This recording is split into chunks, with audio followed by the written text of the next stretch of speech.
Our next speaker is from the Jewish community, and his name is Mr. Yoel Levin. Now, this is my first time meeting Yoel Levin. I had an opportunity to work together with his dear wife, Yoel Levin, who works with CIJA, the Center for Israel and Jewish Affairs. And it was wonderful that the recommendation was coming from CIJA that this evening we would give Mr. Yoel Levin this opportunity to share, because of his qualifications, to speak on the topic of a Jewish perspective on biblical Zionism. So he's a Jewish educator, a former instructor for the Overseas Visitors Department at the Ben Gurion Heritage Institute in Sde Boker, Israel. And so he is very qualified. He comes with great recommendation. So would you please welcome to the podium Mr. Yoel Levin as he shares this Jewish perspective.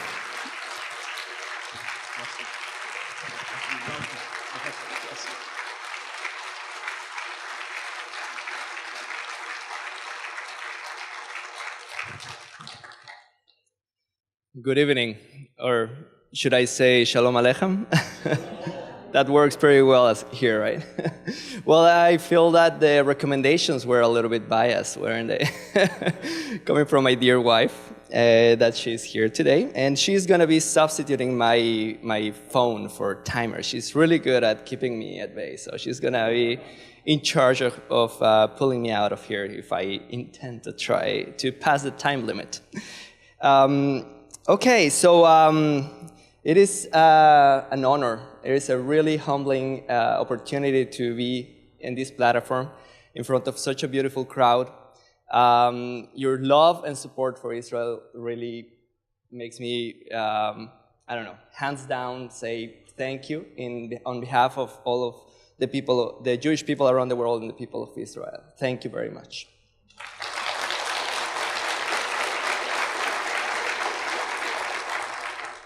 And following such honorable people here, well, I just feel all the more humble here.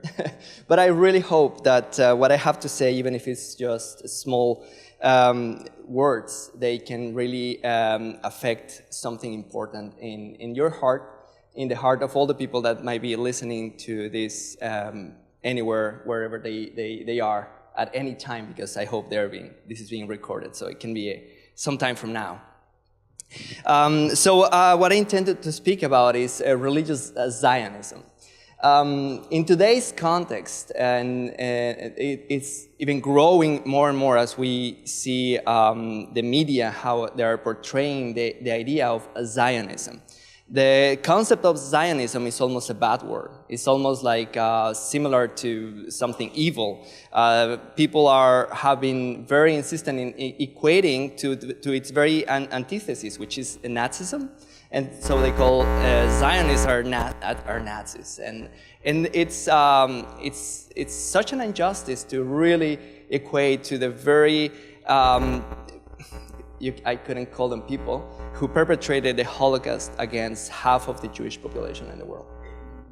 So today's idea of Zionism, and people speaking, good people, well-intentioned people, academic people, who they can have the credentials, they can have a big title, but they don't possess the understanding of the words they are using. And these people refer to Jews. They say like, hey, I don't hate you for being a Jew, I just hate you for being a Zionist. It's like, okay. And they intend to make a division there and a separation. And yes, it is true that not all of Jews in the world support the state of Israel. Not all of the Jews in the world are Zionists. Not two Jews in the world agree on one thing, right?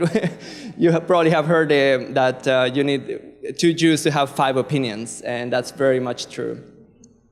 But the word Zionism, as I'm pretty sure that most of you should know, comes from the name Zion, which states for the mount where the temple was built, the mount in Jerusalem, which is the very heart of the Jewish people, and it has been so for thousands of years.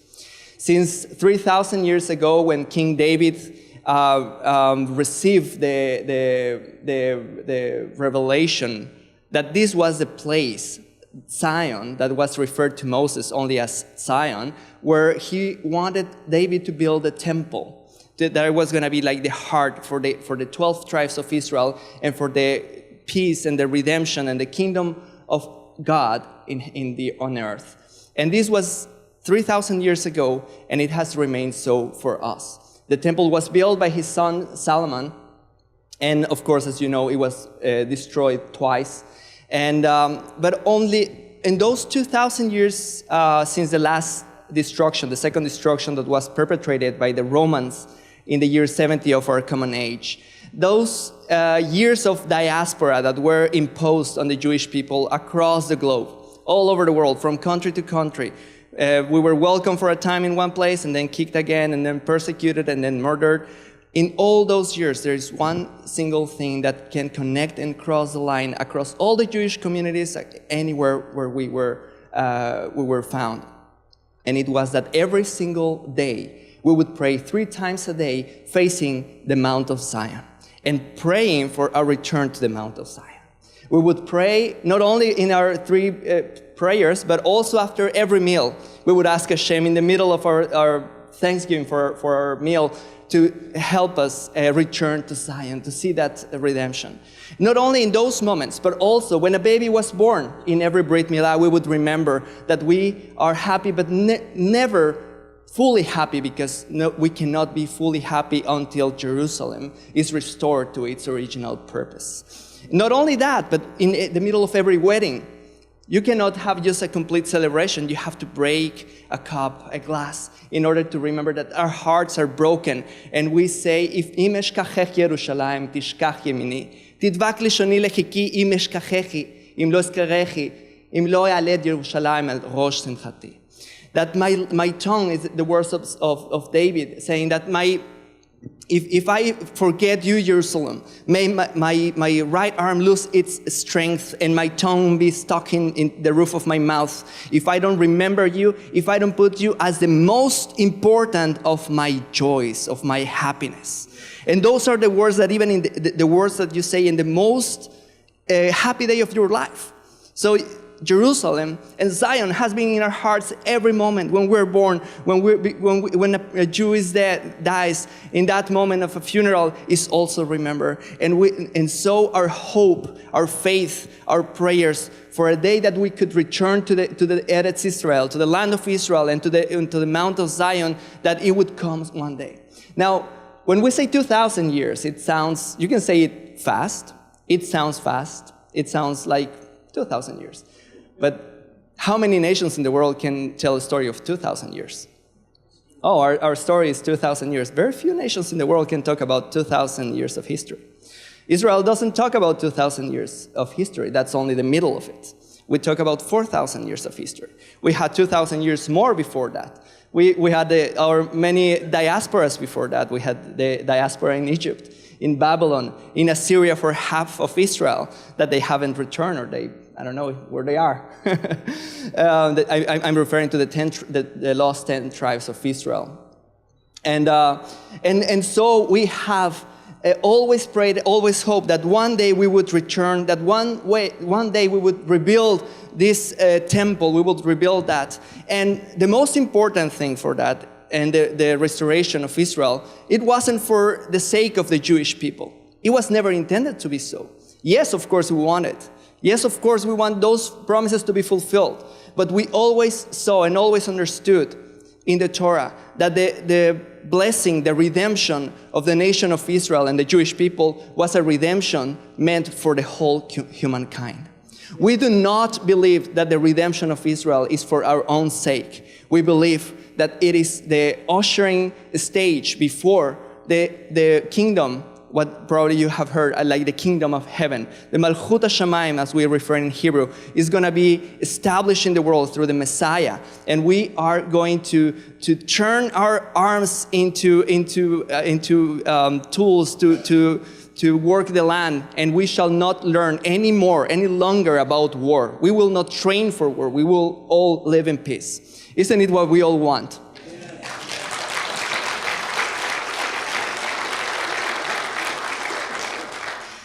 We stand for peace.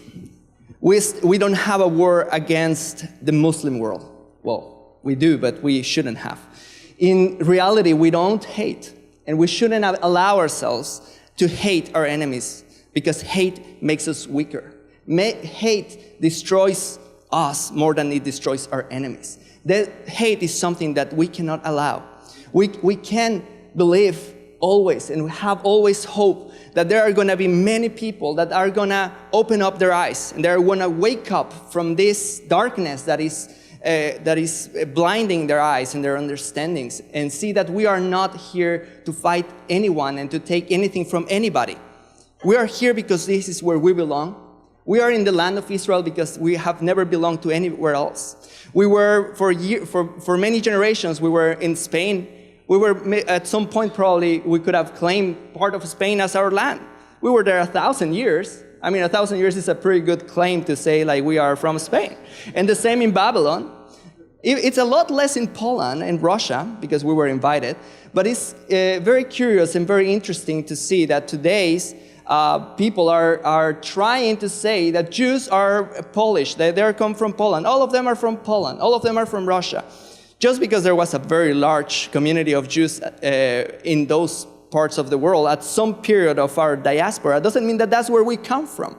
Today, if you go to Israel and they say this is European colonialism and imperialism. No, it's not. We're Middle Eastern people. We come from that land, and we always remain there. And actually, if you see that when they say that, they don't pay attention to the fact that half of the people of Israel didn't come from afar. They just were refugees from all the lands in the surrounding neighborhood. They came from Babylon. They were expelled from Babylon, from Iraq, which was a newly created. There were 7 nations that were created after the fall of the Ottoman Empire. All of them, they are new. Israel is the only one that is not new. Isn't it ironic? And those people who came to Israel, they represented between 600 to 700,000 refugees that Israel absorbed. These people didn't come from anywhere in Europe or anywhere else. They are from the Middle East. And they remain there. And actually the land that they possessed before that is a piece of land that accounts for even more of the land that today the state of Israel occupies. So the land that we should have restored is a lot larger than what we have today in Israel, before taking into account the partition plan. So to talk about the people of Israel as foreigner conquerors and colonialists is just absurd, is to say the least. The most probably staggering evidence of that is that our language is Hebrew. And that Hebrew language is a language that is written in a document that backs everything that Israel is. And that's the document that you hold in your hands. That's the document that the Western civilization has been based upon. The faith on the Bible. That's the origins of Europe. That's the origin of the Middle East. That's behind Christianity and Islam. The Bible, that's what gave birth and raised to Islam as well as Christianity, isn't it? And that document is what says and states very clear, as we just heard some examples of that, about the Jewish right of the land to the land of Israel. Many people hold the Bible and they say, oh yeah, the Bible, but they don't really believe what is written in it. They think, oh, they have the Bible. They try to compare it in their minds to mythology, to Greek mythology, like, you don't believe those stories. Come on, you're not intelligent enough. You are not smart people. Some people want to diminish that. They want to throw it as if it was something that is not accurate, something that is not written history, or something that cannot be backed up with archaeology. And one of the funny ways in which Hashem, if I might refer like that to God, it operates is that not by Jewish finding, but by the finding of a Bedouin boy in a land that today, if I had a map, I would show you, but it's a land that is called occupied territories. It's beyond the Green Line. So the Green Line, just as a parenthesis here, is very curious because most of the heart of Israel and all the historic Israel is that Green Line, is what people refer to as the occupied territories. That's actually where everything happened. That's Hebron. They refer to occupied territories when they talk about Jerusalem. So when you hear occupied territory, it sounds really bad. When you see it on the map, you say, oh wait, you're talking about Jerusalem? You're talking about the Mount of Olives, that's occupied land? I mean, every Christian should really agree with the fact that the Mount of Olives is what you know from the New Testament it was. And this position to try to say that all those occupied lands are the Jews have no right and they're just taking it away from other people are really ironic when you see the fact that I was referring to before, that a young Bedouin boy was just herding his goats on the desert of Judea, and he was throwing a stone, and that stone went into a cave, and he heard a click, a crack, and then he just climbed because that was something weird, and he found there a jar, and in the jar he saw there were some scrolls. And out of those scrolls, this is in 1947. So this is happening at the same time that the United Nations is talking about the partition of Israel, which is perhaps the most beautiful and one of the few examples of that light really shone upon that place in the United Nations. That was the only moment of really justice and restitution of a really historic dimension for humankind. And in that moment when they were deciding there, this Bedouin boy was throwing that stone and finding those documents, which are the Dead Sea Scrolls. And they are a copy from the Torah, a copy from the book of Psalms, from the book of Isaiah. All those copies, which are the oldest copies, were found after 2,000 years of being there. And they are not written in Polish, not Yiddish, not Russian, not any other language, not Arabic. They are written in Hebrew. And that language is a testimony that Hashem sent. Nobody can say that this is a Jewish conspiracy. Jews were not allowed to touch the Dead Sea Scrolls for 20 years.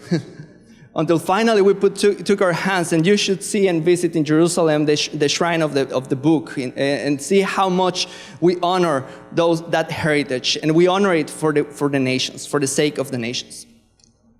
So that hope that the Jewish people hold for the restitution, the restoration, the full restoration of Israel is a hope for the world. We do not hate our enemies. We want to have peace with our enemies. If that invites us to cut half of our heart, we are willing to do anything just for the sake of peace.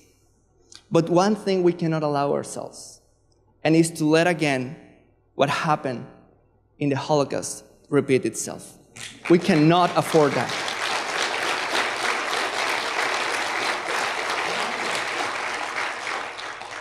President Obama, in his speech when he just took power, it's 1 minute. Oh, when he just took power and went to visit the Middle East, and at his speech in Cairo, he referred to the peace process for the Jewish-Palestinian conflict, and he referred to something that most of the world really try to do, to refer when they are talking to the Jewish right to that land.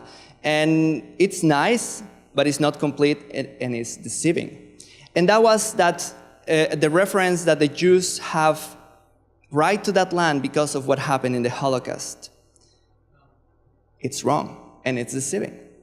Yes, it's true that that the Holocaust was, beyond any doubt, the most horrific act perpetrated in human history, and it was targeted against the Jewish people. It destroyed half of the Jewish people of that time. Without that, probably perhaps we should be today in the world 40, 50 million Jews instead of 14 million. So it represented not only those, but all the future generations that never. 1.5 million of those Jews were children under age of 10. But it is not only that. The right of the Jewish people to the land of Israel is based on an ancient, historic, on every generation that has been not only since 2,000 years ago, but since even before that. And we hold our hope, and we believe that what we have seen in this generation, that we are privileged beyond any generation that has lived for hundreds of years and thousands of years, that we are seeing that our Bibles that you hold in your hands are becoming true. And they are really challenging the world that says that the Bible is this ancient document and it's not true. But today's history happening in our generation is confirming that the Torah is true, and that the Hashem, the Lord who said those words, He is true and He fulfills those words.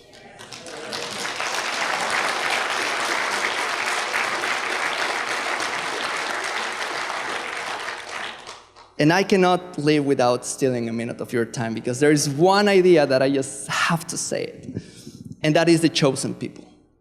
The chosen people has been a motive of hatred against Jews. People have said, like, oh, you believe you're the chosen and the chosen. And the chosen people idea is wrongly conceived by most of the people in the world, even by most of Jews. Well, I wouldn't say most, but many Jews in the world. The chosen people idea is not something that separates Jews as something better, as something special in the sense of you are better than anybody else, but it's quite the opposite. When you read in the Torah where it comes from, which is Deuteronomy 6, it says in its context, and it's always very important to understand the context, that it wasn't the Jewish people chosen just because they were better. No, not because they were better, but because they were less deserving. Only because of God's faithfulness to his covenants to Abraham, Isaac, and Jacob. And that was the reason to show the world that God is true, that God holds what he promises, and that he said he was going to redeem this nation. He was going to prove, if I can have mercy on the Jews, I can have mercy on anyone. and the fact that he is doing that is a message of hope for the whole world. We believe that what has started is not going to stop. And somehow, and hopefully in a good way, Hashem is going to come to bring to the end everything that he has started, and this generation is beginning to see. The full restoration of the Mount of Zion for the whole world, for the sake of the nations in the world.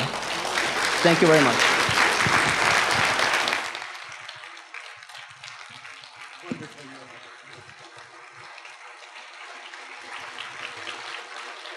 Wonderful. Wonderful. You may be seated, friends. My, is this ever enriching. Wow.